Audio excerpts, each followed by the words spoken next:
in the last month or so, I think we've added something like 1.9 million cases of COVID here in the United States, which is, I think, 5 times more than Europe, Canada, Australia, Japan, South Korea combined. What are we not doing that they are doing?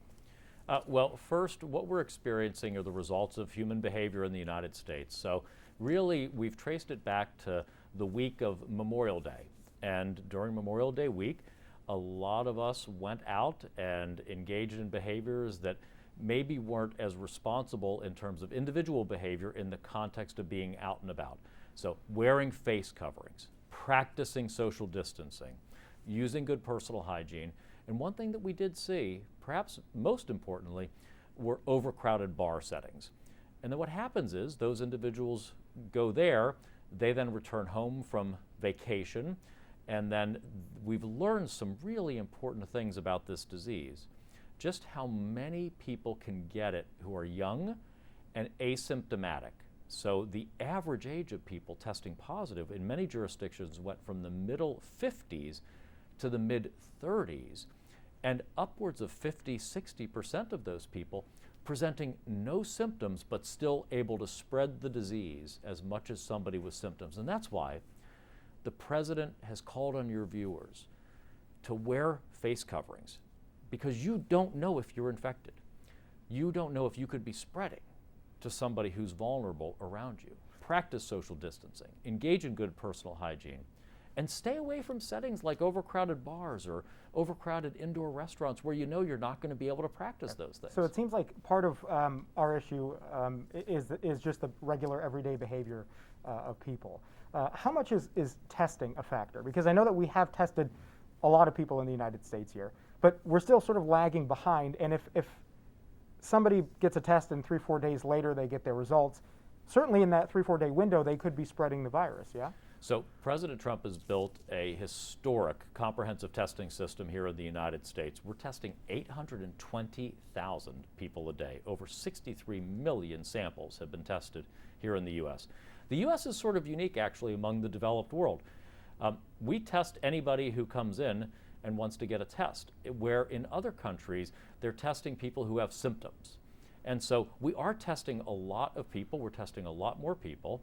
And so we're uncovering a lot of this asymptomatic spread of disease. Relative to Europe, though, we do have vastly larger numbers of cases. Although we're testing, as you said, 63 million already samples, should we be testing more? Should every lab that is capable of analyzing COVID tests around the country be used for that purpose? Well, absolutely. We want to make sure that our lab capacity is being used. So it's important for your viewers to know half of the tests that are done in the United States are returning either immediately or the same day. Those would be rapid tests or inpatient hospital tests or state public health labs. The other half of tests that we do are these big commercial labs, and the performance there has been improving. So one of the major vendors is down now with hospitals and nursing homes to 1 day and others to 2 to 3 days from the time of order to results. Another has lagged with longer delays that has pulled our numbers down. Even with that, our average has been 4.27 days. Now that still means there can be somebody who's taking 10 days to get a result, and that's not acceptable. That's too long. Even 4 days for an average of waiting to get a test, that's a lot of exposure to other people. If you're going to a grocery store, even if you're trying to practice social distancing, 4 days, you can transmit the virus pretty quickly. And that's why we want to get that lower. Under President Trump's direction, the Food and Drug Administration granted historic authorization to our commercial lab companies to pool testing, meaning they can collect from multiple people and run them as a single sample. If they come back negative, everybody's negative. If positive, they retest. So those numbers are coming down. They're getting smaller. Mm-hmm. But here's another important thing. If you have a reason to get tested, if you've taken the time and desired to get tested, you should remain isolated until you get the results. There's a reason that you felt you needed to get tested.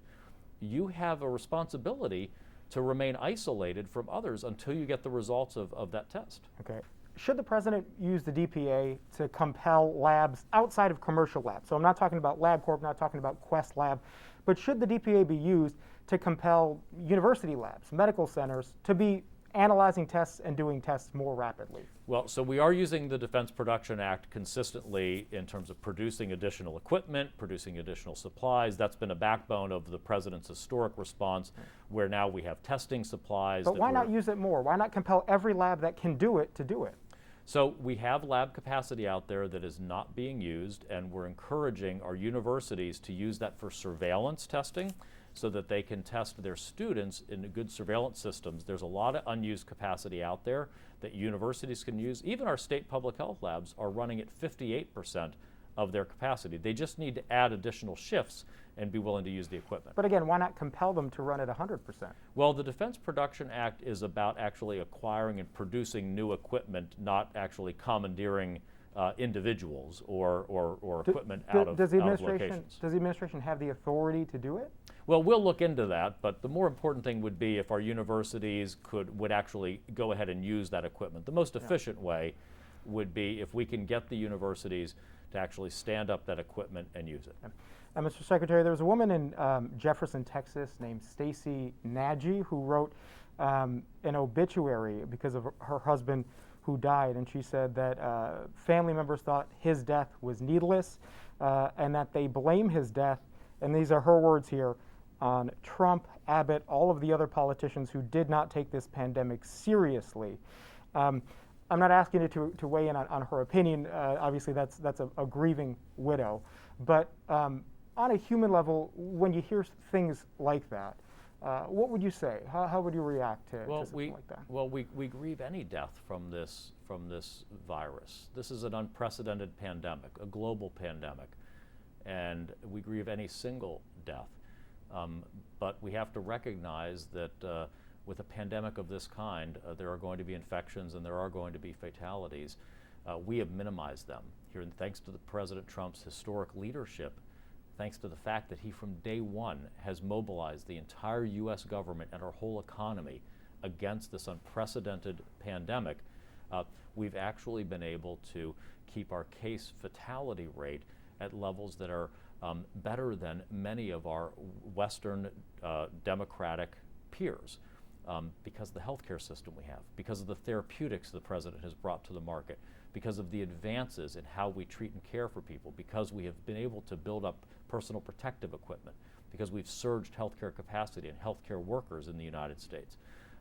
So we grieve any single loss, but this is an unprecedented pandemic. Okay, I think I'm getting the signal for last question. So can I ask you about your visit to Taiwan upcoming, what you expect to get out of that visit, and why Taiwan specifically as a place that we've chosen to go as, again, one of the models in the world of a place that's handled the pandemic very well? So first, Taiwan has handled this situation very well, but secondly, Taiwan has been a model of transparency and collaboration and cooperation. I've worked very closely with Minister Chen, and I look forward to seeing him in Taiwan, seeing the president of Taiwan, and really celebrating and reaffirming the deep public health partnership the United States has had with Taiwan. Taiwan sets an example of how one can act in the international public health community, that type of transparency. And you know, for 3 years now, I've had to fight at the World Health Organization as they have banned Taiwan from observer status now at the World Health Assembly in Geneva at its meetings. Taiwan's 23 million people are not represented even to observe at the World Health Organization, even though they have so much to add to the world community. And that's part of why President Trump has been so deeply frustrated with the World Health Organization to the point of withdrawing us from it. Is your visit also a statement to China? My visit is a statement about the partnership the U.S. has with Taiwan, and to commend Taiwan for its transparency, its cooperation, and its collaborative nature in public health.